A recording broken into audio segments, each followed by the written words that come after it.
सहतम यदि ना सकुरिया यही करे तो मैं आपके दाहिने अंग से बाएं अंग आऊंगी और नहीं तो माता पिता की कुंवारी कन्या ही रहूंगी।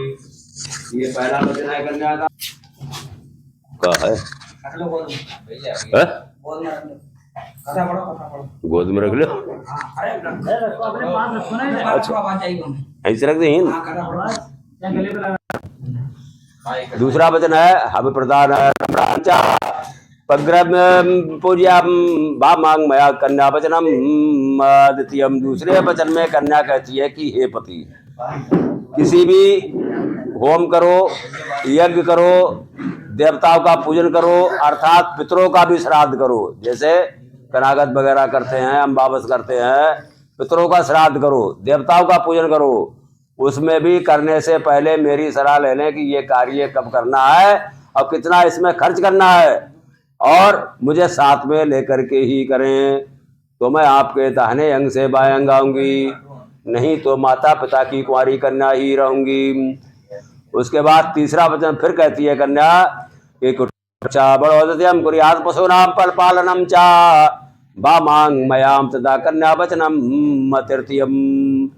कहती है कि कुटुंब की रक्षा यानी परिवार की रक्षा करो, परिवार का पालन पोषण करो, गाय भैंस पशु इत्यादि पालो या खरीदो या बेचो, तो उसमें पहले मेरी सलाह ले लें कि गाय खरीदनी है या नहीं खरीदनी है।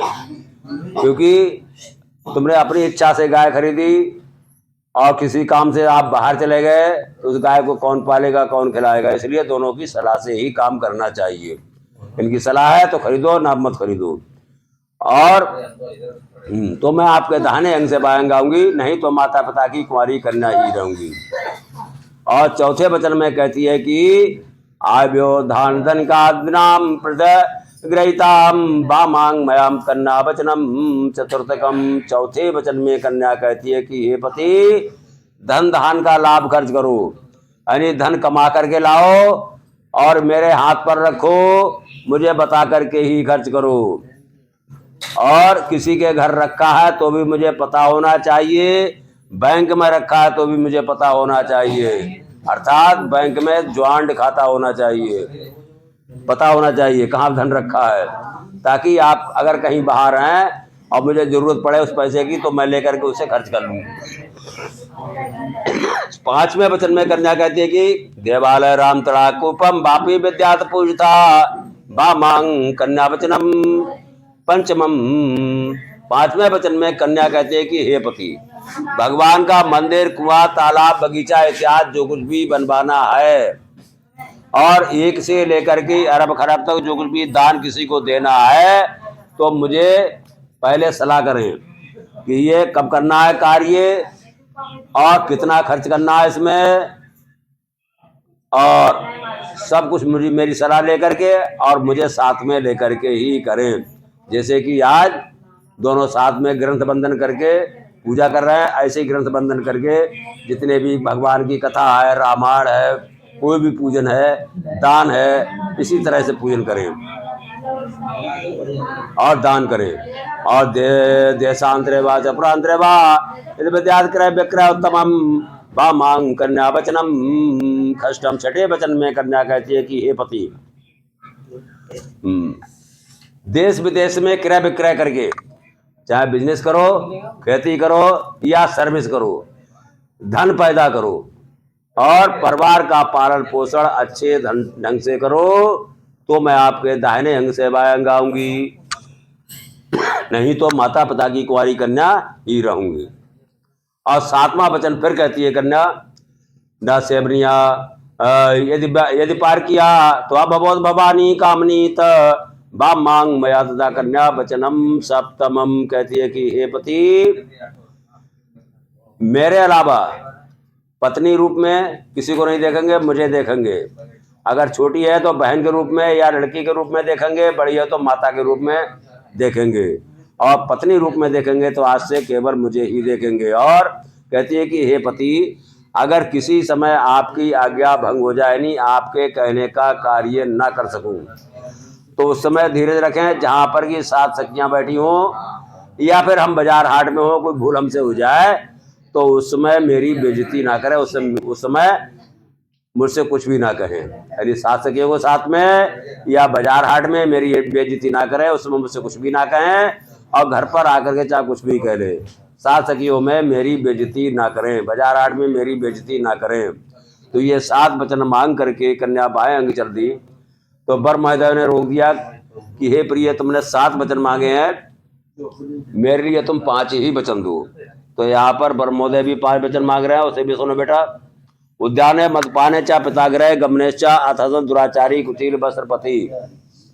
उद्यान नाम रात्रि का है, उद्यान नाम जंगल का है, उद्यान नाम दोपहरी का है, सुनसान जगह को भी उद्यान कहते हैं। स्त्रियों का यह धर्म नहीं है कि वो ऐसे समय में घर से बाहर जाए, रात्रि के समय और रात्रि का समय हो या सुनसान हो। तो कहने लगी महाराज, रात्रि का समय हो और घर में आग लग जाए तो उस समय क्या करे? तो कहते हैं आपत्ति काले मर्यादा नास्ते। आपत्ति काल में कोई मर्यादा नहीं है, और उस समय अपने प्राणों की रक्षा के लिए घर से बाहर निकल जाए, उसमें कोई दोष नहीं है। आपत्ति काले मर्यादा नास्ते। उद्यान है मधुपाने, मधु कहते हैं नशेबाज के लिए, मधु हाथी को भी कहते हैं। परंतु स्त्रियों का ये धर्म नहीं है कि वो इनके सामने जाए, नशेबाज के सामने जाए, क्योंकि किसी को शराब का नशा है, कोई नशा है, कोई नशा है।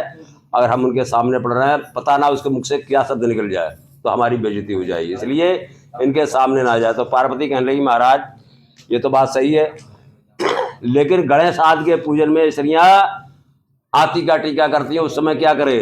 तो कहते हैं केवल पूजन के वक्त जाए, बार बार ना जाए।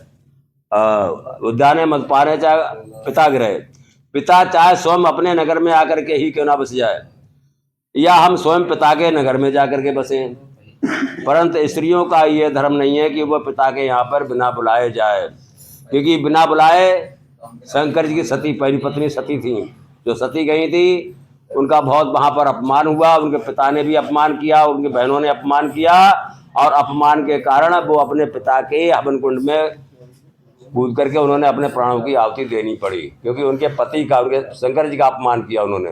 शंकर जी के अपमान के कारण, पति के अपमान के कारण वो अपने प्राणों की आहुति दे बैठी, इसलिए बिना बुलाए पिता के यहाँ ना जाए। तो पार्वती कहने लगी महाराज, जब भाई के लड़का होता है या भैया दूज होती है, रक्षाबंधन होता है, उस समय कोई भाई बहन को बुलाने नहीं आता, बहन स्वयं जाती है। तो कहते हैं कि अगर पति का ससुराल वालों से कोई बैर भाव ना चलता हो, कोई बुराई ना चलता हो पति की, तब वो जा सकती है। अगर पति की ससुराल वालों से कोई बैर चल रहा है, बुराई चल रही है, तो वो ना जाए। अगर बुराई नहीं चलती है तो जा सकती है, जब बुराई चल रही है तो नहीं जाएगी। और अतसन दुराचारी, 7 सखियां हंसे तब हंसो, बार बार ना हंसे। कुचील वस्त्रपति, अपना पति चाहे कैसे भी वस्त्र पहना हो, कितने भी गंदे वस्त्र हो, परंतु अपने ही पति की तारीफ करे, पर पति की तारीफ ना करे, दूसरे की तारीफ ना करे। स्त्री को अपने ही पति की तारीफ करनी चाहिए, चाहे कैसा भी हो। तो पार्वती कहने लगी महाराज, जब विवाह समय आता है और जब वर दरवाजे पर आता है तो सभी स्त्रियां उसकी तारीफ करती हैं कि वर अच्छा है, यानी दूल्हा अच्छा है। तो उस समय उसकी तारीफ करे या ना करे, तो कहते हैं जब तक सिर पर मोर रहे, पगड़ी रहे, तभी तक उसकी प्रशंसा करे, और उसके बाद फिर अपने पति की ही प्रशंसा करे, क्योंकि जब तक सिर पर ये मोर है तब तक वो भगवान विष्णु के रूप में है, और उसकी प्रशंसा करने से, उसकी तारीफ करने से भगवान विष्णु प्रसन्न होते हैं। और मोर उतरने के बाद फिर अपने ही पति की तारीफ करे, पर पति की तारीफ ना करे, प्रशंसा ना करे। तो ये 5 वचन वर महोदय ने मांगे हैं, 7 वचन कन्या ने मांगे हैं। अगर वचन स्वीकार हैं, सीधा हाथ भगवान की तरफ उठाओ, अग्निदेव को उठाओ कि हमें वचन स्वीकार है। कहो वचन स्वीकार है, वचन स्वीकार बोलो। ठीक, हाँ सीधे हाथ से इधर ले जाओ, तो उधर चलाओ, इधर मिला दो, मिला। ओम स्वस्तना इंद्रो वृषभा स्वस्तना, मतलब सही। देखो इनके मिलाने का कारण ये है कि ये 7 ढेरी अलग अलग थी, और इस ढेरी में से एक दाना कोई उठाया जाए तो ये नहीं बता सकते ये कौन सी ढेरी का दाना है, क्योंकि 7 में सब मिल गई। अब उठा बता रहे थे कौन सी देहरी का सात्विक, पहली का, दूसरी का, तीसरी का है। तो इस तरह से ही दोनों के हृदय एक रहे, दोनों मिले जुले रहो। जैसे 7 देहरी मिल गई ऐसे दोनों के दिल मिल गए। तो ये दोनों हमें तो स्वीकार करो। तो अब उठ के खड़े हो जरा, इन्हें बदल दो। अब एक दूसरे को देखते हुए ऐसे ऐसे घूमोगे, तुम इधर आओ बंद, तुम पीछे हटो बेटा, ऐसे एक दूसरे को घूमो, उधर जाओ, उधर जाओ, ऐसे तुम इधर आओ, ऐसे आओ, तुम इधर इधर आओ, तो बन जाओ बेटा, बड़ी चल जा, ऐसे देखो घूम जाओ ना बस। अच्छा पटका घुमा लो उधर, उधर के लिए अपना बैठ जाओ अपनी जगह पर।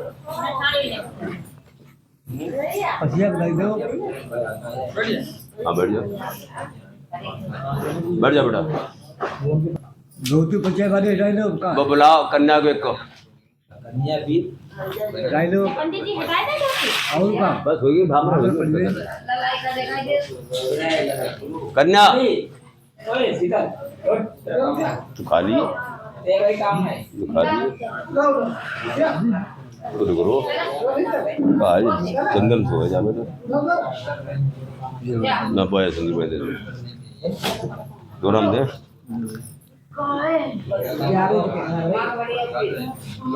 और भाई जंगल में चली गई तो ना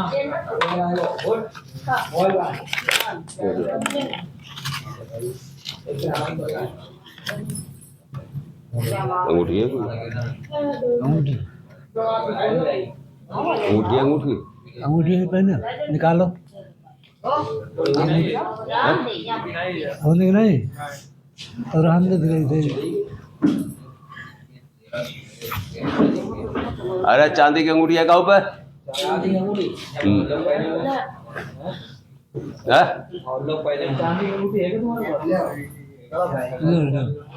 ले ली बेटा।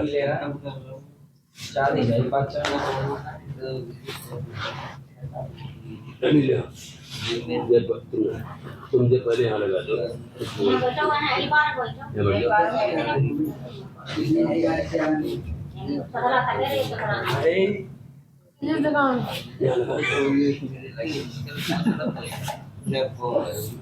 हाथ लगा, तुम हाथ लगा, हाथ लगा, हाथ लगा।